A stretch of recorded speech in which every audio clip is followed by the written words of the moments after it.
The MMI is designed to catch you off guard because when you're caught off guard, you're going to give your natural reaction. So I don't want to design this series in order, for example, right? These practice scenarios. I don't want to look at all of the team working ones at once. I don't want to look at all of the problem-solving ones or the CV-based ones at once. I want to space everything out. So if you're watching this series in order, which I recommend, then you will see, you don't know what you're going to expect. So we're going to look at something new. And I want to look at this problem, which is a very popular problem. It's talked about on pretty much every pre-med forum. It's on a lot of the practice scenario guides or the practice problem sets. So it's a really popular one, right? And I think it's great because there's a lot of different angles to look at in this case, and it's one of my favorite. Now, this is not going to be an acting scenario. It's going to be a discussion one because you're going to actually say what you would do in this case. Maybe it could possibly be spun to be an acting scenario if you're going to be confronting the person we're going to be talking about. But in this case, we can just think of it as a discussion one. You'll be in the room with the interviewer and you'll say what you would do in this situation. So in this case, you are going to be a doctor. You're a doctor at the local hospital. And there's a man who comes in. You see him here often. He comes in and he sees, these little things on the wall, right? What are these things? These are the hand sanitizer dispensers. So he goes up to the hand sanitizer dispensers. Go ahead and write that here. Hand sanitizer. And he is consuming the soap inside of it. That's just a bit strange. Why is he doing that? He's consuming the soap inside of it, and as a result, there is often, these dispensers are often empty. Dispensers are often empty. What do you do? Right, you're a physician in this case. This guy comes in and he consumes the hand sanitizer inside of it, and as a result, they're often empty. So how do we tackle this case? It seems like a really strange case, but it's a possible problem that can exist. And there's a lot of things tied to this decision. So we got to make sure we analyze all the solutions. We're going to go slowly down the solution pipeline and see how we handle this case. So we're going to go ahead and identify the problem first, right? We don't have to necessarily say this out loud, but we're going to want to know what the problem is in our mind so we can ask the right questions. So the problem is, man is consuming hand sanitizer from dispensers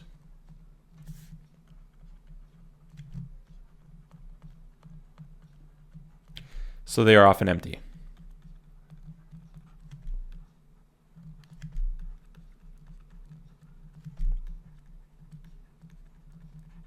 There we go. So that's what the problem is. Now, when we're in a discussion-based scenario, right, where when we're just going to be talking with the interviewer in the room, what you would do in the situation, when it comes time to collect information, right, you don't necessarily need to be asking these questions to a specific person. You can be asking these questions to yourself. So keep that in mind as well. Things that you would want to ask yourself when trying to determine what to do in the situation. So the man is coming in and he is consuming hand sanitizer. And as most of us know, hand sanitizer, along with things such as mouthwash, they have alcohol in it. While it might not be the same alcohol in terms of enjoyability as, say, a beer or a wine, I shouldn't say a wine, it sounds weird, beer or wine, it's still alcohol, right? Molecularly, it's the same thing. So someone who would be an alcoholic would still get the same fix based off it. So that's one thing we need to consider here, right? Is this man an alcoholic? Right? Is this an alcohol dependency? It's possible it might not be, right? Maybe it is, but maybe he just has some sort of a mental disorder, which he doesn't really understand what he's doing, but he's just needs to do this by consuming this hand sanitizer. Obviously, you can argue that addiction, such as being an alcoholic, is mental based, and it is, but you know what I'm talking about, right? Differentiate between the two things. So it's probably going to be one or the other. This man is not coming in and doing this for no reason. There's got to be a reason behind it. Is this man an alcoholic, or does he suffer from mental illness? And like I said, addiction and mental illness, you can say that that there could be a close correlation, or it could be both, right? So that's why I want to ask them in the same different questions, because it's possible he might suffer from both and one may be connected to the other. It's possible. Who is this man, right? Is he even a patient at the hospital? Is this man a patient?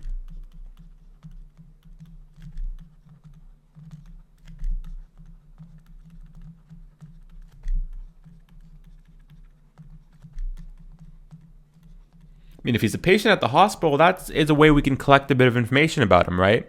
We can see if he's suffering from any illnesses, or if he does have an addiction or a history of mental illness. A history of an addiction, history of mental illness, that doesn't really make that much sense. We can see, we can try to collect this information or answer these questions for ourselves. So we have all this here. What are some other things that we can ask, right? What are the consequences of consuming hand sanitizer? What are the health impacts, I guess you'd say? I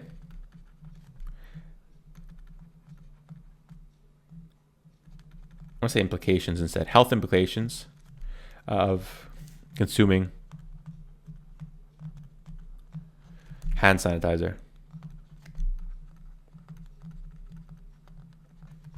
Right, one thing we should ask, right? Is this dangerous? Is there an imminent risk here? Is this man putting himself in serious danger by consuming this so frequently?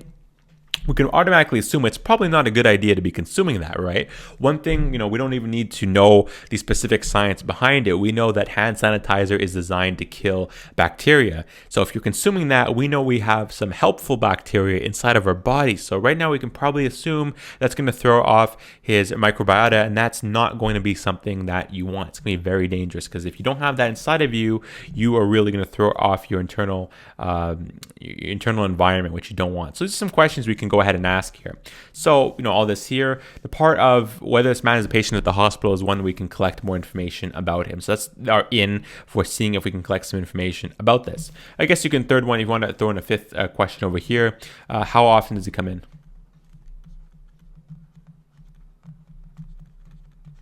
Does he come in?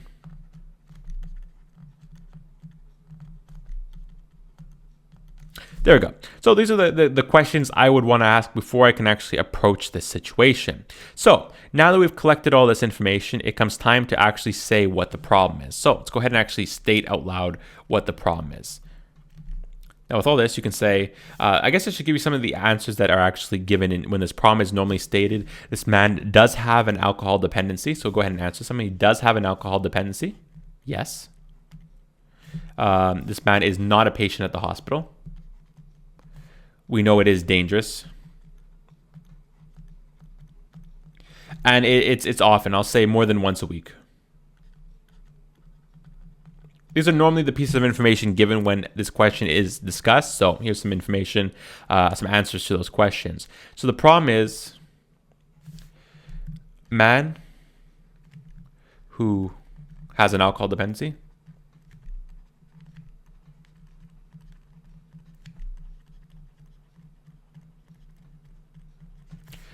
is consuming hand sanitizer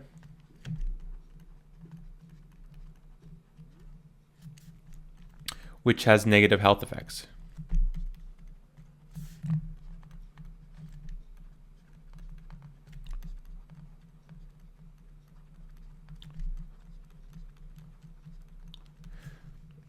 You can also say who is not a patient.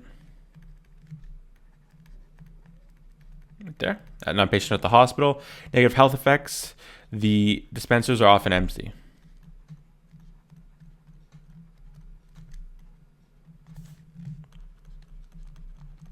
Empty. And if you have to think about this, right? The dispensers being empty, right? Does that impact anything? Well, the reason those dispensers are there is because you want to try to minimize the spread of harmful bacteria inside of the hospital, right? For people who are visiting, you want to, minimize that, right? So often empty, which can affect the other patients in the hospital. Patients and visitors. Right there. So we see what the two sides of the problem, right? Well, number one, this man is putting himself in harm's way by doing this, by eating this, and he's also putting other people in danger by allowing a bacteria to spread, right? If you go ahead and touch the hand sanitizer and you realize there's nothing inside there, well, they're probably not going to have one right beside each other, so you might just say, okay, forget it, I'm not going to go ahead and wash my hands, and then, that's all it takes, and maybe you're going to get sick, maybe it could be something serious, if someone who's in there who just finished surgery and their immune system is really low, you don't want to have those things exposed to them, right? So you try to minimize them with the hand sanitizer, but this man is taking that away. So what are our solutions to this situation, right? There's a lot of things we need to consider here. So there's going to have a lot of solutions, and we're going to be crossing out a lot of them because there's a lot of things that are just not going to be a good one. So go ahead and look at this, right? Solution number one, the extreme, nothing. Well, that's a really boring solution, and nothing's happening from there. So you have the solution of doing nothing. You have the solution of banning the man from the hospital. He's not a patient. Why does he have to be here, right? Banning the man.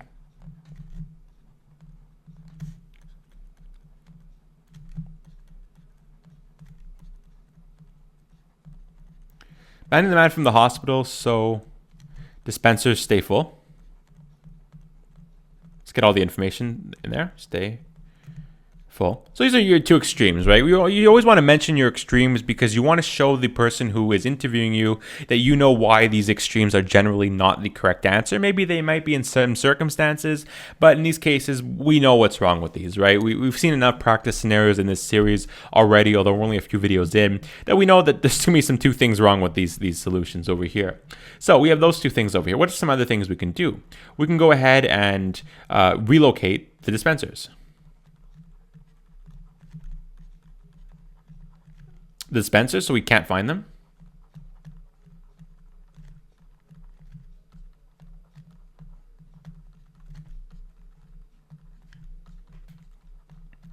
Right there. So those are, some scenarios over here. What are some other solutions that we can do?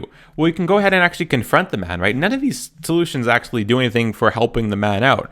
Although he is not a patient at the hospital, right? That doesn't mean that you shouldn't care for him, right? Just because you're a physician, you're supposed to be in charge of caring for the health of your patients, but it doesn't mean you should just ignore the health of somebody who clearly needs help. This man is not living a healthy lifestyle, so you should go and confront the man.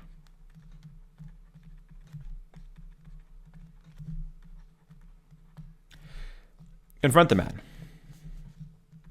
Educate him on the dangers of consuming hand sanitizer.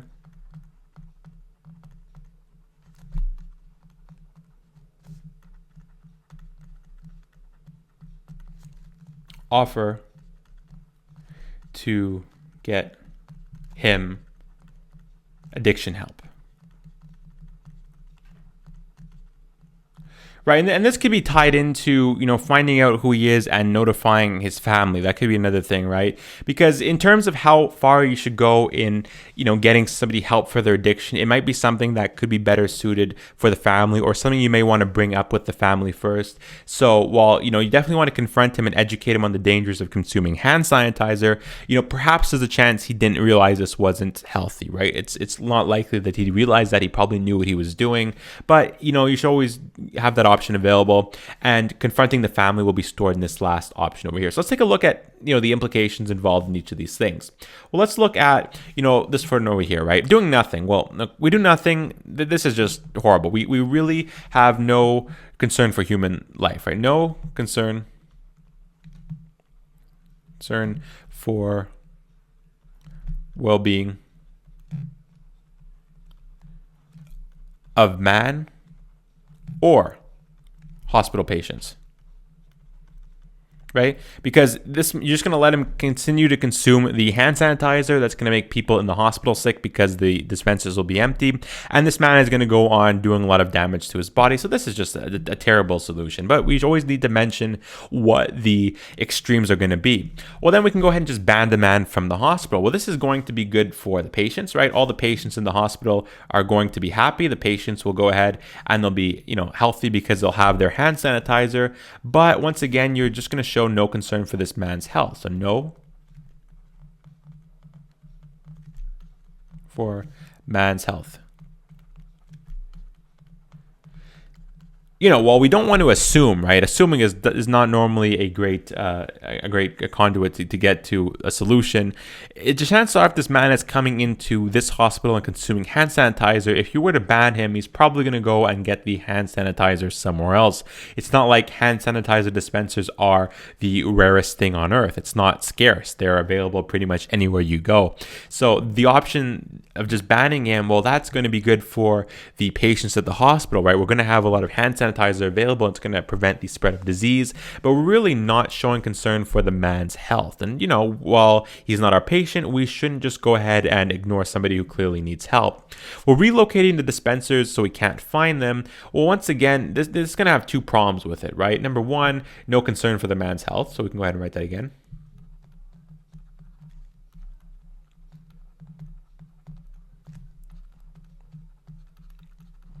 And another option you can consider, right? It doesn't always have to be, these ethical principles, right? These are probably conveniently located, right? They're placed in specific location.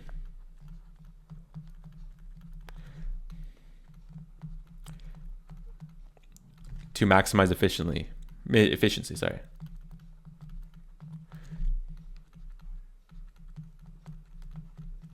So, when they design the hospital, they didn't just, put these all over the place, right? They're put in specific places so that they'll make sure they see a lot of people will be able to use them, and they're just going to be conveniently located. So we just go ahead and switch the where they are, right? Well, this man's not going to get his help. He'll just go somewhere else if he just suddenly can't find them. But then that's also going to be pretty much the same thing as this case over here, this first solution of just doing nothing. Because if we just relocate them, well, that's going to make, it's going to lower the efficiency. People are just not going to use them if you don't have one near the entrance, for example, or down certain busy corridors or near the bathrooms. People are just not going to use them. So, what's the purpose of doing that, right? May as well just not even do anything and let the man consume them, because having no hand sanitizer and dispensers, the same thing as just having no dispensers in the places where they need to be. Not a good option. It's just not going to work. Well, this last option is going to be the best option, right? This is going to be the one that's going to get the man his help, right? This is the one that we want. It's going to get the man his help. So let's go ahead and take a look at this a little bit further and how we would actually approach doing this last scenario, right? Which is going to be confront the man.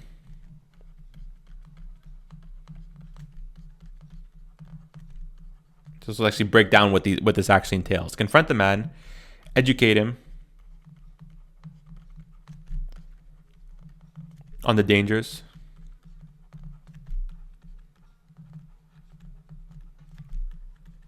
of consuming hand sanitizer.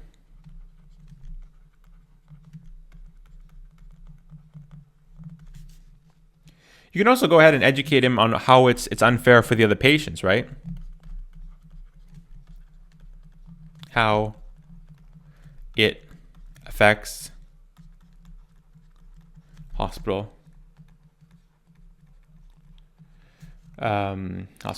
patients. You might not even be aware that he is doing harm to other people. We want to make sure that he knows that he's doing harm to his body. He might not know. Who knows? He might not know that he's doing harm to other people. And then it comes down to the last thing of offering help, right?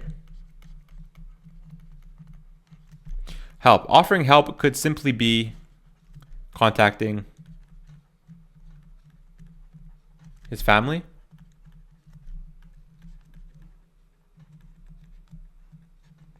Contact his family, right? Because if it's going to be something related to addiction, you definitely want to have the family involved. If you're going to overcome addiction, you're going to want to have the support of your loved ones. And, this man might be in denial that he has an alcohol dependency, which clearly is the case because I gave you that information earlier. So contacting his family is going to be the best way to go about solving this, right? We're going to make sure that the hand sanitizer dispensers are going to be full, and we're going to make sure that this man gets his help so he stops doing damage to his body. You can go ahead and ask him, if that's okay. You make sure that this plan of action is going to be okay with him. This is not going to be a scenario that you're normally going to be acting out. It's normally going to be a discussion-based scenario. So you can just say in your last step that you're going to ensure that this is okay with him, and then you'll say these steps that you'll carry out if you want to get into any specific. You'll find out how to contact his family, ask him if you give him permission to contact his family members to make sure you can get the help to be a healthy person. So that's how we go about solving solving the case of the hand sanitizer. And this is a very common case, and this is how I would go about arriving at the solution. So we collected a lot of information, we looked at all the sides of the story, and we made sure that we understood, that we can't just go ahead and relocate these, and it's important for not only to get him healthy to stop consuming them, but it's also important for the other people in the hospital to make sure that people who are visiting the hospital have access to conveniently located hand sanitizer dispensers so they can prevent the flow of germs themselves. So hope you guys enjoyed this video. If you have any questions or want to discuss this scenario further, leave a question below. I'll respond to you within a few hours, and I'll see you guys in the next video.